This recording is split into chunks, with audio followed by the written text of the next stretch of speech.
जिंदगी क्यों उदास बैठी है, और उम्र एक तवायफ है, ये भला किसके पास बैठी है। उम्र एक तवायफ है, ये भला किसके पास बैठी है। मैं तवायफ इस शब्द का अनादर नहीं कर रहा हूं, ये कई बार डिस्क्लेमर देना पड़ता है बीच बीच में कि मैंने कोई गलती नहीं की है, लेकिन बहुत है। आपने तो बहुत अच्छा बांगर सीमेंट वहां उधर रखा है। आज भी मैं केवल 2 ही लोगों को विज्ञापन के लिए धन्यवाद देता हूं, एक बांगर सीमेंट का वो अंग्रेजी बुड्ढा, और दूसरा एमडीएच मसाले वाला वो मरा हुआ बुड्ढा। वो मसाले से नहीं निकला और ये सीमेंट से नहीं निकला। उनसे दोस्ती करो नीलानी जी, ये आखिरी तक आपके काम आएंगे। हाँ, मेरा काम तो सलाह देना है।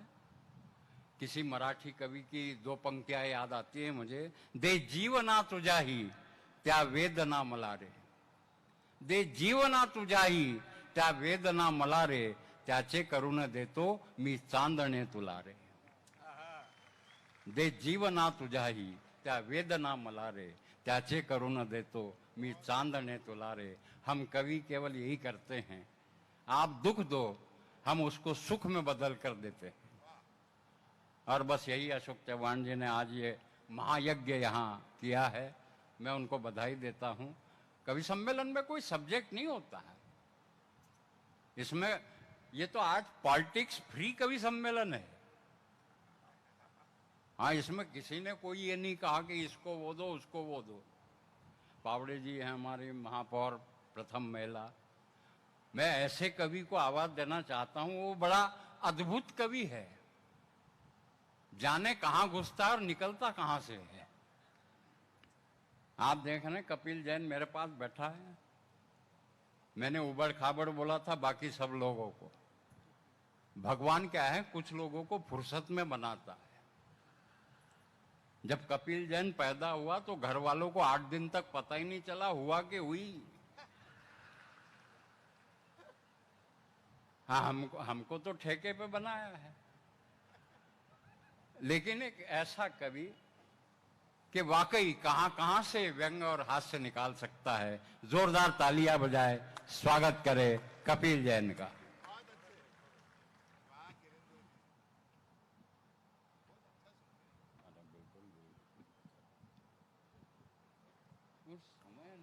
सभी को प्रणाम करता हूं, मां शारदे को वंदन करता हूं। नांदेड़ वाघाड़ा महानगर पालिका को बहुत बहुत बधाइयां। प्रकाश जी मुझसे पहले पढ़ के गए, ना अकलों की है ना शक्लों की है ये दुनिया, टकलों की है।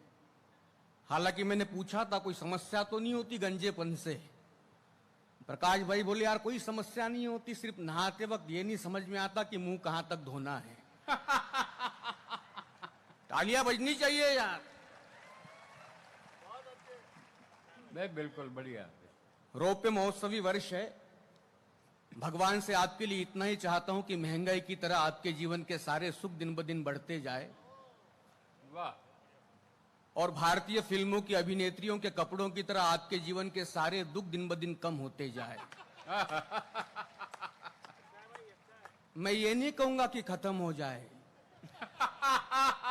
ये बढ़िया बात है, क्योंकि जीवन में थोड़े बहुत दुखों का बचे रहना भी जरूरी होता है, नहीं तो जिंदगी अपने आप हास्य में बन जाएगी, फिर यहां में सुनने कौन आएगा। वैसे भी हंसी की कीमत वही जान सकता है जिसकी आंख से कभी आंसू बहा हो। वाह। किसी ने कहा भी है कि जिसमें मौजूद मेरे रोने का किस्सा है वो मेरी जिंदगी का बेहतरीन हिस्सा है। मगर दोस्तों यहां पर हंसाने के लिए आए। महाराष्ट्र का व्यक्ति हूं, महाराष्ट्र की धरती पर नांदेड़ में पावन धरा पर काव्य पाठ करने के लिए खड़ा हुआ हूं, मगर बड़ा डर लग रहा है क्योंकि स्थितियां संपत जी ऐसी हो गई महाराष्ट्र में कि फोन पे बोलो तो सीडी बन जाती, खुलेआम बोलो तो ईडी आ जाती।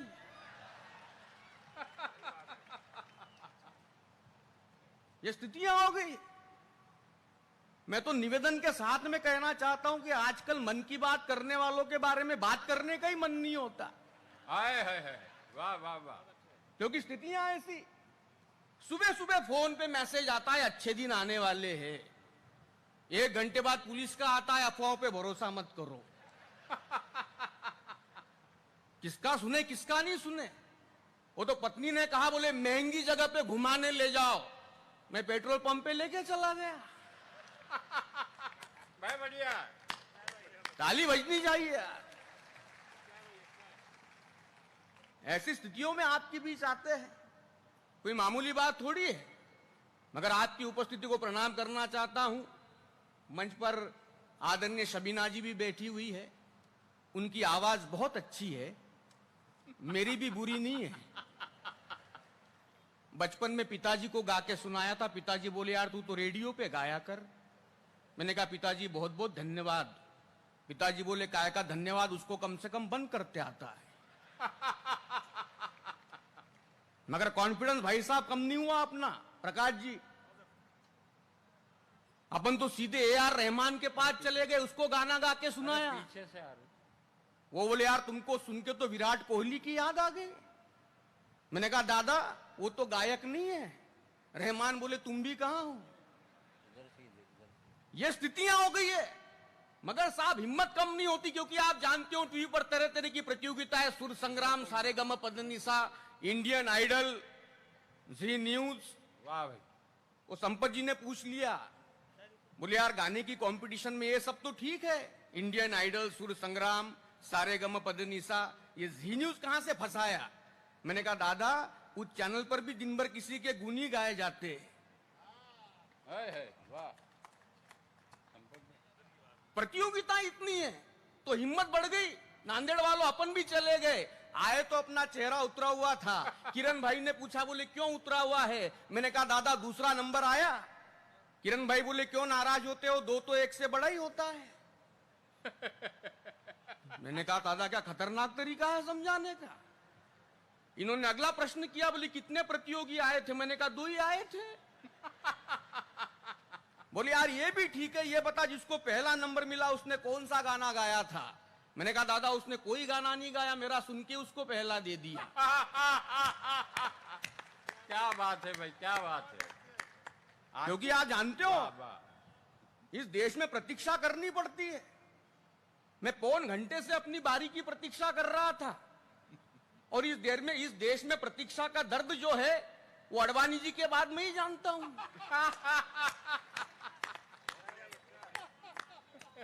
यहां तो 2.5 साल पहले कुछ बातें पता चली। 25 साल पहले आके फिल्म में आया था लाल दुपट्टे वाली, तेरा नाम तो बता। 2 साल पहले पता चला राधे मां। कई पत्ते जो है बाद में खुलते हैं, मगर यहां पर 30, 35, 40 साल के लोग बैठे हुए हैं। कैसा कैसा जमाना था साहब। मोहम्मद रफी गाते थे, किशोर कुमार गाते थे, उनके गाने में से हनी टपकता था। दादा मोहम्मद रफी गाते थे, किशोर कुमार गाते थे, उनके गाने में से हनी टपकता था। अब हनी सिंह गाता है तो शराब टपकती है। 4 बोतल वोदका, काम मेरा रोज का। अगला पीने की बात को कितने गर्व के साथ कह रहा है, काम मेरा रोज का। वो तो शब्बीर कुमार ने कहा था कि मुझे पीने का शौक नहीं, पीता हूं गम भुलाने को। कोई कारण तो था। यहां तो काम मेरा रोज का। No reason all season. है वाह। अरे संगीत का पतन होगा तो होगा कहां तक, पतन की भी कोई सीमा तो फिक्स कीजिए। और दूध में पानी तो मिलाते हैं सभी, पर गंगा जल में शराब को न मिक्स कीजिए। पर गंगा जल में शराब को न मिक्स कीजिए। पर गंगा जल में शराब को न मिक्स कीजिए। मगर सारा मामला बिल्कुल मिक्सिंग वाला अपने देश में चल रहा है। अपने देश को एक तो नेता चला रहे या बाबा चला रहे। वो 5-6 साल पहले अपने हिंदुस्तान के हर घर से सुबह 4:30 बजे से आवाज चालू हो गई थी फुसफुस की, योगा, न जाने देश का क्या होगा। वो तो हमारे मोहल्ले में शीर्षासन को लेकर के 2 बुजुर्ग आपस में चर्चा कर रहे थे। एक कह रहे थे बड़े फायदे वाला काम है, एक कह रहे थे नुकसान वाला है। तो नुकसान वाले ने फायदे वाले से पूछा, बोले शीर्षासन का क्या फायदा हुआ। वो बोले यार बहुत दिन से झंडू बाम की शीशी नहीं मिल रही थी, अलमारी के नीचे मिल गई। बोले यार खतरनाक फायदा हुआ। तो फायदे वाले ने नुकसान वाले से पूछ लिया, बोले शीर्षासन का क्या घाटा हुआ। बोले यार मैं शीर्षासन कर रहा था कॉलोनी में, लोगों ने पीट दिया, बोले क्यों पीटा, तू तो अच्छा काम कर रहा था। बोले मैं मद्रासी हूं। हाय हाय। ताली बजनी चाहिए। नांदेड़ में कहां बताना पड़ता, संकेतों को समझने वाले आप लोग हैं। हाँ, ये स्थितियां हो गई, क्योंकि इस देश को एक तो नेता चला रहे या बाबा चला रहे। संपत जी बिल्कुल मौलिक बात, एक तो बाबा जी आ गए गांव में और एक बच्चे से पूछ लिया, बोले बेटा मंदिर जाने का रास्ता किधर है। बच्चा बोले बाएं जाके दाएं घूम जाओ, मंदिर आ जाएगा। बाबा जी बोले बेटा बहुत बहुत धन्यवाद, शाम को वहां पे आना। बच्चा बोले क्यों। बोले मैं प्रवचन देने वाला हूं। बोले प्रवचन में क्या होगा। बोले मैं स्वर्ग में जाने का रास्ता बताने वाला हूं। बच्चा बोले आपको मंदिर का तो पता नहीं है। हाँ भाई। वो कब बताओगे। तब जाके कविता देना चाहता हूं कि दुनिया में जितने प्रकार नहीं है रोग के, उतने तो आसन आ गए योग के। चारों तरफ देखो योगा का ही गुणगान है। योग योग नहीं जैसे रामबाण है। हमारे पड़ोस में एक दमे का मरीज बुढ़ा मर गया। मैं उसके घर गया, उसके बेटे से पूछा अचानक कैसे क्या हो गया महाराज। बेटा बोला इनके कमरे से आ तो रही थी तेजी से सांस लेने की आवाज। मैंने कहा अगर तुम वक्त पे कमरे में चले जाते तो हो सकता था पिताजी बच जाते। बेटा बोला हमें क्या मालूम पिताजी मर रहे हैं, हमको लगा कपाल भाती कर रहे हैं। बोले हमें क्या मालूम पिताजी मर रहे हैं, हमको लगा कपाल भाती कर रहे हैं। हमारे मोहल्ले में 75 साल के बुजुर्ग के यहाँ पैदा हुए जुड़वा बच्चे। मैंने कहा दादाजी बहुत अच्छे। सुनकर बच्चों के नाम को मारे खुशी के योगा करने लगे मेरे रोम रोम। एक का नाम अनुलोम था, दूसरे का विलोम। एक का नाम अनुलोम था, दूसरे का विलोम। मैंने कहा दादाजी ये तो आसनों के नाम हैं। दादाजी बोले बेटा जिनके परिणाम है उनकी नाम है। बढ़िया। बोले जिनके परिणाम है उनके ही नाम है। एक हमारा मित्र जिसने जीवन के सारे सुखों को भोगा, अब जाके ज्वाइन किया योगा। पिछले दिनों मिला, चेहरा था खिला खिला। मैंने कहा और क्या हाल है। बोले सब बाबा का कमाल है। अब मैं उल्टी स्थितियों में भी खुशी के साथ जी सकता हूँ। अब मैं शीर्षासन की मुद्रा में भी पी सकता हूँ। क्या कहने भाई, वाह वाह। और कविता को साहब अलग रखना, 2 पंक्तियां साथ में ले जाना। अब मैं शीर्षासन की मुद्रा में भी पी सकता हूं साहब। मैं भी जानता हूं कि योग से ठीक ना हो ऐसा कोई रोग नहीं है। मुझे भी पता है कि योग से ठीक ना हो ऐसा कोई रोग नहीं है, मगर योग नियम है, योग उद्योग नहीं है। योग नियम है, योग उद्योग नहीं है। योग नियम है, मगर नियमों का पालन हम करते नहीं है। कपिल 5 मिनट। हाँ, तभी तो कोरोना वोरोना आ गया, जीवन बिल्कुल मुश्किल करके रख दिया। समय का सारा मामला चलता रहता है। वो कोरोना के पहले किसी के बाप को मालूम नहीं था सैनिटाइजर क्या होता है। बडवाइजर मालूम था। हाँ ये क्या हंसी आई, सिलेबस वालों ने तो खूब हंसा इस पे। ये बडवाइजरों के लिए एडवाइजरी। संपत दादा वो सैनिटाइजर लगा लगा के हाथों की सारी रेखाएं धुंधली हो गई। बस एक ही रेखा गहरी हो गई जिसको गरीबी की रेखा कहते हैं। क्या कहने भाई, वाह। ये सारा मामला था। सरकार से कहा कि ऑक्सीजन की कमी थी। सरकार कहती है बिल्कुल कमी नहीं थी। हालांकि जो मरे उनसे तो पूछ नहीं सकते, तो हमने सरकार से कहा कि उनसे पूछ लेते जो तलाश कर रहे थे ऑक्सीजन की। सरकार बोली वो क्या बताएंगे, उन्हें तो सांस लेने की फुर्सत नहीं थी। है वाह। ये सारी स्थितियां साहब उसमें चली गई कि कैसे कहे गुनाह में शामिल नहीं रहे जो अब मुंह दिखाने के काबिल नहीं रहे, और जिनको बिठाने सर पे कंधे 1000 थे उनको भी 4 कंधे हासिल नहीं रहे। उनको भी 4 कंधे हासिल नहीं रहे। मगर कहीं ना कहीं इस रौप्य महोत्सवी वर्ष पर भगवान से, प्रभु से यही चाहते कि स्थितियां बदल दी जाए। समय बिल्कुल कम है। एक मेरी प्रतिनिधि कविता यहाँ पर देना चाहता हूँ। बिल्कुल बिल्कुल। हाँ। आज अगर हम टीवी पर 20 विज्ञापन देखते तो उसमें अमिताभ बच्चन 18 विज्ञापन में नजर आते हैं। इस उम्र में उनकी जो व्यस्तता है मैं उसको प्रणाम करना चाहता हूं, मगर अमिताभ की व्यस्तता का एक भी पहलू ऐसा दिखाई नहीं देता जो किसी सामाजिक कार्य से जुड़ा हुआ हो। अमिताभ की व्यस्तता से व्यावसायिकता की बदबू आती है, किसी सामाजिक कार्य की खुशबू नहीं आती। मैं अमिताभ से कहना चाहता हूं कि इस देश की जनता ने तुम्हें सच्चा प्यार किया है, और इस सच्चे प्यार के बदले में उन्हें झूठे विश्वास मत दो, क्योंकि इस देश की जनता तुम में जो अभिनेता है उससे प्यार करती है, तुम में जो नेता है उससे प्यार नहीं करती। क्या बात। यहां से कविता ध्यान चाहूंगा आपका। स्वागत भाई। उस दिन टीवी पर विज्ञापन देखा जिसमें अमिताभ ने कहा आइए जड़ से मिटाए पोलियो, अगले विज्ञापन में अमिताभ ने कहा पेप्सी पियो। आहा, उस दिन टीवी पर विज्ञापन देखा जिसमें अमिताभ ने कहा आइए जड़ से मिटाए पोलियो। अगले विज्ञापन में अमिताभ ने कहा पेप्सी पियो। हमने कहा यार ये तो हद हो गई व्यावसायिकता के कहर की, सिर्फ 2 बूंदे जिंदगी की और पूरी बोतल जहर की। अमिताभ तुम कहते हो बोरोप्लस लगाओ, फटे होंठों को सुंदर बनाओ, टेंशन अनिद्रा का खत्म करो खेल, रोज लगाओ नवरत्न तेल, कहते हो च्यवनप्राश खाओ जरूरत है। अरे तुम क्या खाक जानो हमें किन बातों की जरूरत है, तुम्हें तो सिर्फ और सिर्फ पैसों से मोहब्बत है। यहाँ होठ नहीं जिंदगी फटी है, टेंशन अनिद्रा में सारी उम्र कटी है। हमारा पेट हाजमोला का नहीं तो रोटियों का मोहताज है, और एलईडी टॉर्च से दूर नहीं होगा ऐसे अंधेरों का राज है। क्या बात है, क्या बात है। एलईडी टॉर्च से दूर नहीं होगा ऐसे अंधेरों का राज है। अमिताभ हमारा दर्द कभी चुटकियों में नहीं मिट पाता है। वाह, अमिताभ हमारा दर्द कभी चुटकियों में नहीं मिट पाता है, बस नए दर्द के आने पर पुराना हट जाता है।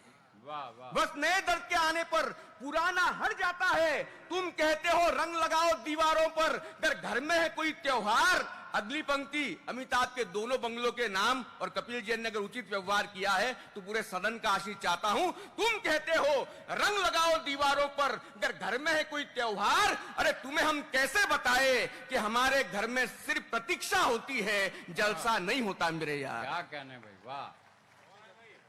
अमिताभ तुम वाकई में जानते ना कि क्या है हमारी जरूरत, तो हम भी नहीं करते सब लिखने की जरूरत, पर ये जरूरत हमने की है क्योंकि जब जब कभी मुसीबतों ने देश पे कहर ढाया है तो दानदाताओं की सूचियों में तुम्हारा नाम कहीं नजर नहीं आया है। ना ही तुमने पिताजी की याद में कोई अस्पताल खोला है। अरे तुमने तो सिर्फ मधुशाला की पंक्तियों को महफिलों में बोला है।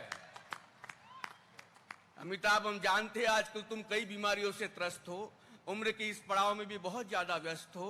हम भी चाहते हैं तुम्हारी व्यस्तता बनी रहे, उपलब्धियों सम्मानों से जिंदगी सजी रहे, पर कभी तो वास्तविकताओं से कल्पना का आवरण हटा के देखो और दर्द को मिटाने का दावा करने वाले किसी के आंसू मिटा के देखो। बना के बता दो किसी बिखरी हुई जिंदगी को जीने के लायक, उस दिन हम भी तुझे शान से कहेंगे महानायक। वाह, वाह, वाह। उस दिन हम भी तुझे शान से कहेंगे महानायक। और आखिरी 2 पंक्तियां संदेश देना चाहता हूं, उस दिन हम भी तुझे शान से कहेंगे महानायक। अमिताभ हम जानते हैं आज तेरे पास बंगला है, गाड़ी है, हीरे है, मोती है, पर याद रख कफन में जेब नहीं होती है। क्या बात है, बहुत क्या बहुत बात धन्यवाद। है, आभार। बहुत अच्छे भाई। मित्रों, ये कवि की हिम्मत होती है जो ऐश्वर्या राय के ससुर से टकरा सकता है। मैंने अमिताभ का नाम नहीं लिया क्योंकि आजकल नाम लेना बड़ा खतरा लगता है, तो इसलिए मैंने कहा वहीं चलो। आइए, समय काफी कम है, मुझे बार बार हमारे आदेश का भी पालन